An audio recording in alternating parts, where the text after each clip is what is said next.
ہمارے ساتھ ہیں جی رابعہ، جنہوں نے دیا کی مدر کا رول پلے کیا تھا۔ السلام علیکم رابعہ۔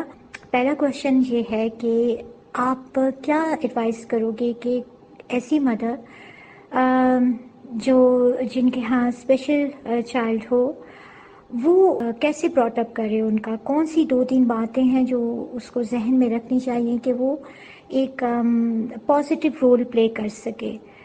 اور سیکنڈ میرا کوشچن یہ ہے آپ سے کہ آپ کو کون سا سین اچھا لگا اور کیوں اچھا لگا؟ وعلیکم السلام سائمہ۔ آپ کے پہلے سوال کا جواب تو اس پورے ڈرامے میں ہی ہے کہ اگر کوئی اسپیشل چائلڈ ہو یا ڈفرینٹلی ایبل چائلڈ، تو اس کے پیرنٹس کا سب سے پہلے کام یہ ہے کہ اس بچے کو اور کانفیڈنس دیں تاکہ وہ اس سوسائٹی کا ایک پروڈکٹیو ممبر بنے۔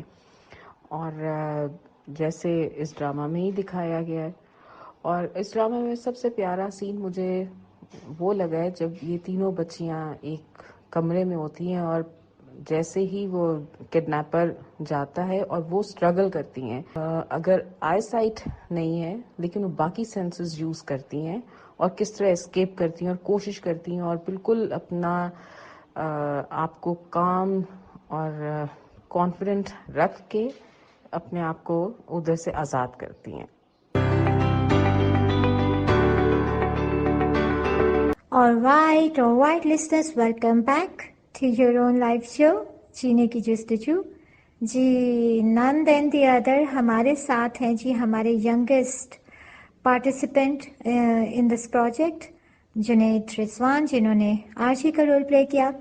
تو جی جنید، آپ ہمیں یہ بتائیں کہ آرشی بننا کیسا لگا؟ واز اٹ ٹف اور واز اٹ ایزی؟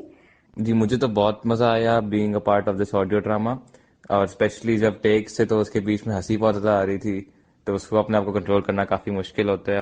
اچھا مجھے یہ بتاؤ جنید، اس میں تمہیں سب سے زیادہ مزے کا سین کون سا لگا اور کیوں لگا؟ اور اگر میں سین کی بات کروں تو میرا فیوریٹ سین جب وہ تینوں کیبن سے باہر نکلنے کی کوشش کر رہے تھے، جب ان کو لائٹر ملا تھا اور وہ ہیئر پن سے، تو اس میں کافی لائف لیسنس بھی ہیں۔ ہمارے ساتھ ہیں شمع، جنہوں نے رچا کا رول پلے کیا تھا۔ اچھا شمع، میں نا ایک سوال ضرور پوچھوں گی کہ مجھے یہ بتاؤ کہ جو رچا کا رول ہے اور جو اس کی پرسنالٹی ہے، اس میں وہ تمہارے اس میں کس حد تک سملر تھی؟ اس کے کچھ نہ کچھ شیڈ تم میں تھے؟ کیونکہ ایسا مجھے فیل ہوا جب میں نے تمہیں کہا کہ یہ والا رول تم کرنا، تو یہ تم بتاؤ اب ہمیں۔ اور دوسرا میرا سوال یہ ہے کہ اگر میں تمہیں یہ آپشن دوں کہ اس ڈرامے میں تم اگر اپنا رول کسی کے ساتھ ایکسچینج کرنا چاہو تو کون سا رول پک کرو گی اور کیوں؟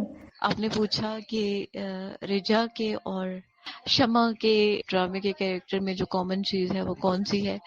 تو کامن چیز یہی ہے کہ رجا جب حد سے زیادہ خوش ہوتی ہے یا شمع خوش ہوتی ہے تو پھر بہت ہی زیادہ خوش ہوتی ہے، اور یہ حقیقت میں بھی ایسے ہی ہے۔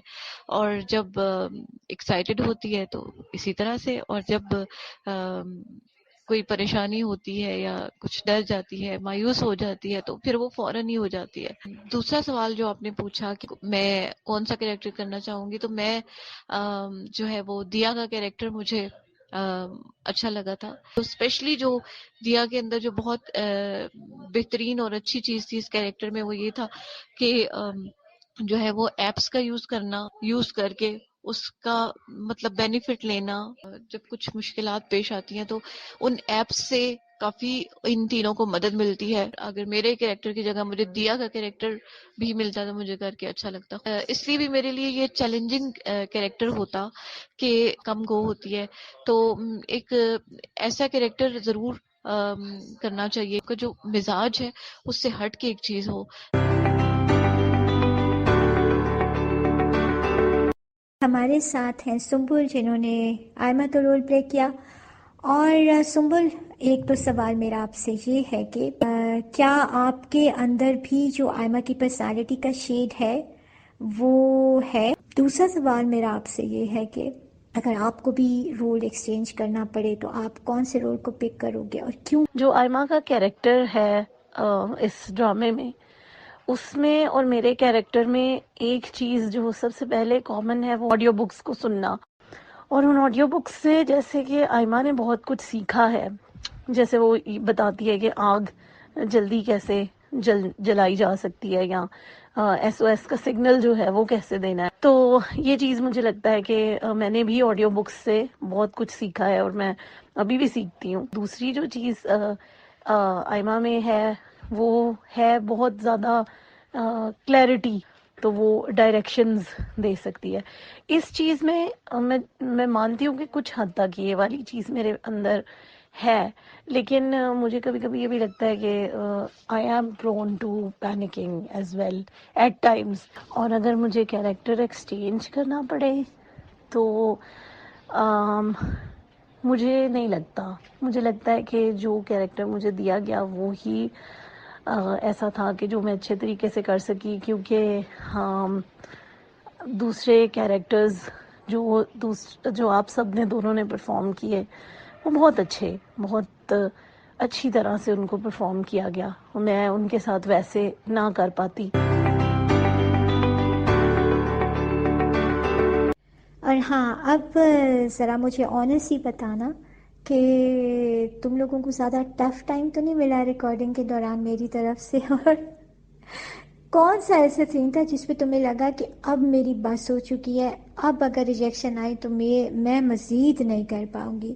آپ نے یہ پوچھا کہ کون سا سین جو ہے وہ کرنے میں زیادہ ٹف لگ رہا تھا. تھرڈ سین میں جب ہماری ظاہر ایکسپریشنز کچھ اس طرح کے تھے، جو کیریکٹرز میں ان کے اوپر جب مشکل آتی ہے تو وہ اس چیز میں ڈھالنا، اور وہ میرا حال ہے اس کی ٹیکس بہت زیادہ تھی. یعنی کہ ایک ہی سین کے اندر آپ کے موڈ کو ڈفرینٹ ٹائپس میں چینج ہونا تھا. پل ہی میں ایکسائٹیڈ بھی ہونا ہے، پریشان بھی ہونا ہے، اور ڈرنا بھی ہے، اور بس وہ چیز جو تھی نا تھوڑی سی ٹف لگ رہی تھی. اور دوسرا آپ نے یہ پوچھا کہ جب آپ سیٹسفائی نہیں ہوتی تھی تو پھر کیسا لگتا تھا. یہ اب میں اس میں کیا کہوں ٹیچر.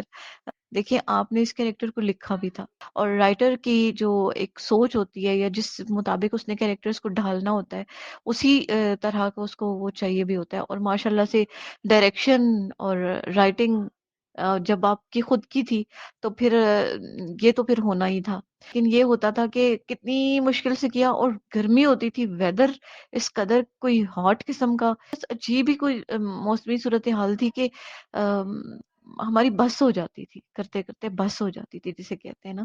تو پھر اس بس پہ آ کے نا یہ ہوتا تھا کہ اوف پھر سے کرنا پڑے گا، یہ بہت مشکل ہو جائے گا.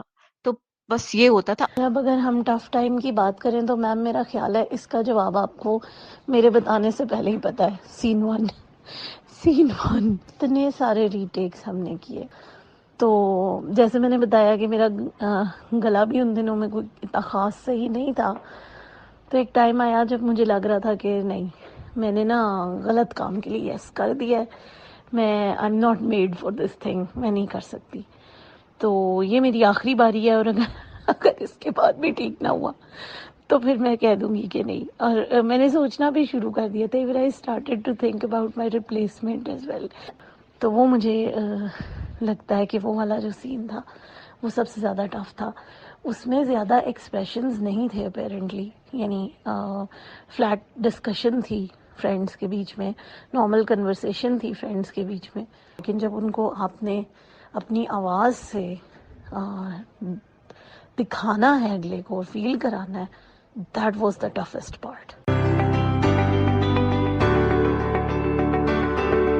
السلام علیکم جی، ہمارے ساتھ ہیں ذیشان جنہوں نے پاشا کا رول پلے کیا تھا.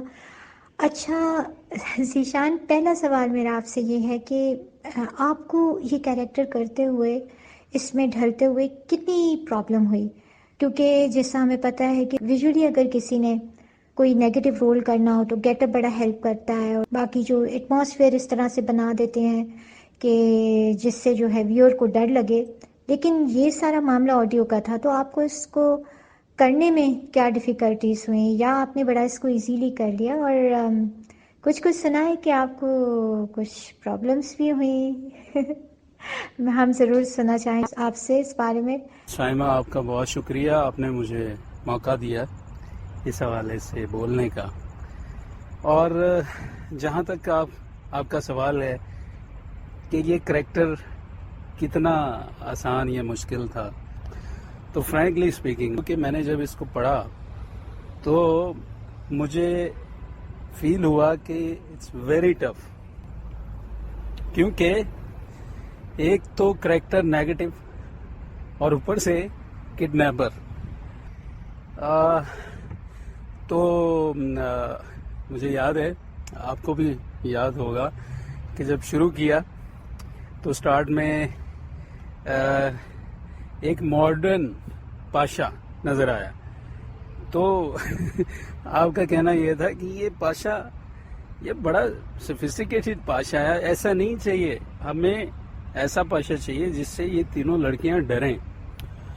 اب میں سوچوں کہ یہ ڈرانے والا معاملہ کیا ہے، کیا کرنا چاہیے، کیونکہ میری اپنی نیچر اور اپنے ذاتی کریکٹر کے حوالے سے یہ بڑا ڈیفیکلٹ تھا میرے لیے یہ کرنا. تو خیر کوشش کی. اب تو یہ آڈینس ہی بتا سکے گی کہ یہ کس لیول تک اس کریکٹر میں اتر سکا ہوں. تو جہاں تک بات ہے کہ اس کو بنانے میں پرابلم کیا آئی ہے، تو میں آپ کو بتاؤں کہ پہلے تو اس میں ایک سین ہے، کوئی جگہ ہے جہاں پر وہ لڑکیوں کو چھپایا ہوا ہے. تو اس کے لیے سین کی جو ریکوائرمنٹ تھی وہ یہ تھی کہ بالکل خاموشی ہو.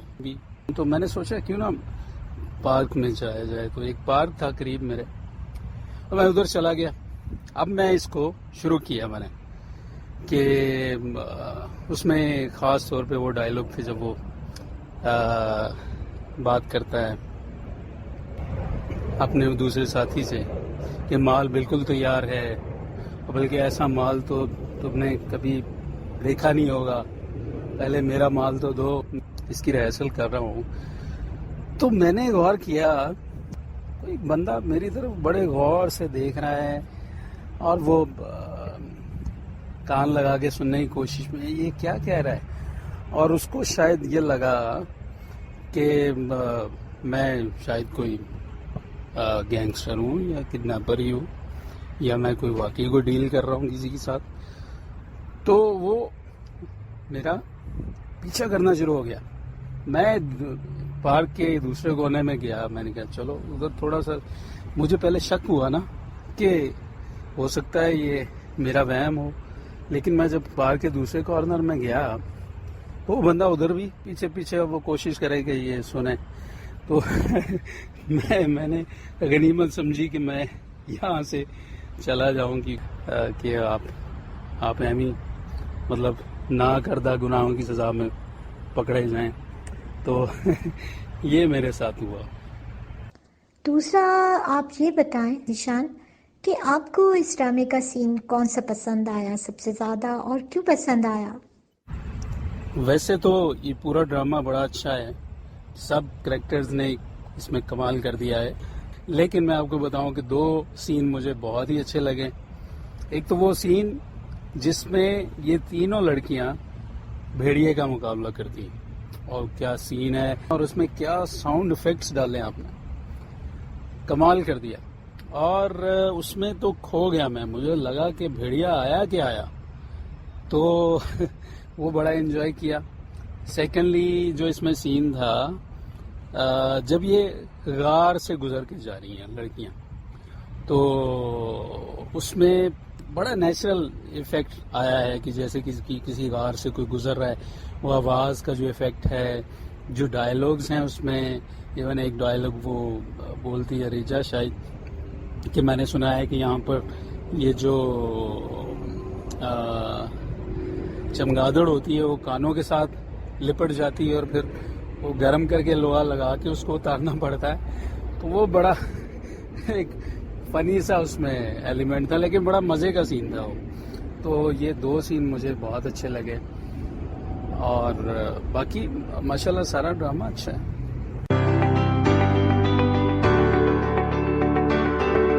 السلام علیکم سائمہ، کچھ سوال ہے ہمارے پاس آپ کے لیے. فرسٹ آف آل آپ یہ بتائیں کہ آپ کو آئیڈیا کیسے ملا یہ آڈیو ڈرامہ شوٹ کرنے کا؟ دوسرا، آپ نے کاسٹ کیسے اکٹھی کی؟ اور فائنلی آپ کو فیڈ بیک کیسا ملا, لوگوں سے رسپانس کیسا ملا, واز اٹ نیگیٹو اور پازیٹیو؟ وعلیکم السلام جنید, اور نائس کوشچنس. اچھا, جو آئیڈیا تھا نا ڈرامے کا, بیسیکلی اس کے 2 مقصد تھے, اور سائٹڈ کمیونٹی کو یہ میسج دینا تھا کہ بلائنڈ انڈیویجولس جو ہیں وہ بہت حد تک اپنے آپ کو انڈیپینڈنٹ کر لیتے ہیں. They can use computers, they can use mobiles. اور بلائنڈ کمیونٹی کے لیے جو اسپیشل میسج تھا میرا وہ کہ they should not trust easily on any body. Through apps یہ اپنے آپ کو کس حد تک انڈیپینڈنٹ کر سکتے ہیں. تو یہ اس کے 2 مقصد تھے. اور پھر آپ کا جو دوسرا سوال تھا کہ کاسٹ کیسے کرتی تھی, تو میرا یہ ماننا ہے کہ کسی بھی پروجیکٹ کی جو سکسیس ہے وہ اس کی ٹیم پر ڈپینڈ کرتی ہے. اور الحمدللہ میری اس پروجیکٹ میں سارے ممبرس جو پارٹیسپینٹس تھے, دے آل ور سو ڈیڈیکیٹڈ اور سو کمیٹڈ. اور مجھے ایک دفعہ بھی کسی کو یہ کہنا نہیں پڑا کہ یہ چیز جو ہے نا مجھے ابھی تک ملی نہیں. سب نے جو ہے بہت ایفرٹ کی, جتنی دفعہ کہا انہوں نے اس کو ریہرس بھی کیا اور ریکارڈنگ مجھے بھیجی. تو I am really thankful to everyone. اور تھرڈ آپ نے پوچھا فیڈ بیک. فیڈ بیک جو الحمدللہ مجھے ملی نا, وہ 10% میں اگر آپ دیکھیں تو مجھے 8% جو ہے وہ پازیٹیو ملی, اور 2% جو ہے نا وہ مجھے نیگیٹو تو میں نہیں کہوں گی. جو لوگوں کے پوائنٹ آف ویو ہے نا, میں ان کو تھوڑا سا یہاں پہ بتانا ضروری سمجھتی ہوں کہ کچھ لوگوں نے یہ کامنٹ کیا کہ اس کے ڈائلاگس کچھ اسٹرانگ تھے جس طرح کڈنیپر کے تھے. تو یہ بات ہمیں ذہن میں رکھنی چاہیے کہ جب ایک آڈیو ڈرامہ پریپیئر ہو رہا ہوتا ہے تو آپ کے پاس سوائے ڈائلاگس کی اور سوائے آپ کے لہجوں کی کوئی اور چیز نہیں ہوتی جو آپ کے لسنر پہ کوئی امپیکٹ ڈال سکے. تو دیٹ واز دا ریزن, مجبوری تھی اس ڈرامے میں کڈنیپر کے ڈائلاگس کو اسٹرانگ کرنے کی, کیونکہ اگر لسنر نہ ڈرتا, اگر وہ لڑکیاں نہ ڈرتی تو پھر تو ڈرامے کا مزہ ہی نہ آتا, کوئی سنتا ہی نہیں, آگے دیکھتا ہی نہیں ڈرامہ. اور اس کے علاوہ ایک دو لوگوں نے یہ کہا کہ اس کی جو کچھ ایڈیٹنگ ہے, وائس کوالٹی, وہ اتنی اچھی نہیں تھی. تو میں آپ کو یہاں پہ یہ ضرور بتاؤں گی کہ ہم سارے جو ڈرامے میں پارٹیسپینٹس تھے, ہم سب کی اپنی اپنی انوائرمنٹ تھی. کسی نے چھت پر کیا, کسی نے اوپن ایئر میں کیا, کسی نے روم میں کیا, اور ہر ایک کے اپنے موبائلس تھے جس میں ڈفرینٹ ایپس تھیں, اور انہوں نے اس کے ساتھ ریکارڈنگ کی. اور ہر ایک کی انوائرمنٹ کا ایک اپنا بیک گراؤنڈ نوائز تھی. اور جب آپ بیک گراؤنڈ نوائز کو ریڈیوس کرتے ہو تو وائس کوالٹی بھی ڈراپ ہوتی ہے. اور دیٹ واز دا ریزن کہ وہ that was not up to the mark. تو باقی نیکسٹ پروجیکٹ میں انشاءاللہ تعالیٰ کوشش کریں گے کہ جو ریکارڈنگ کی کوالٹی ہے پہلے اس کو بہتر سے بہتر کیا جا سکے, اور پھر انشاءاللہ تعالیٰ ایڈیٹنگ بھی پھر بہت اچھی ہو جائے گی. Thank you so very much Junaid.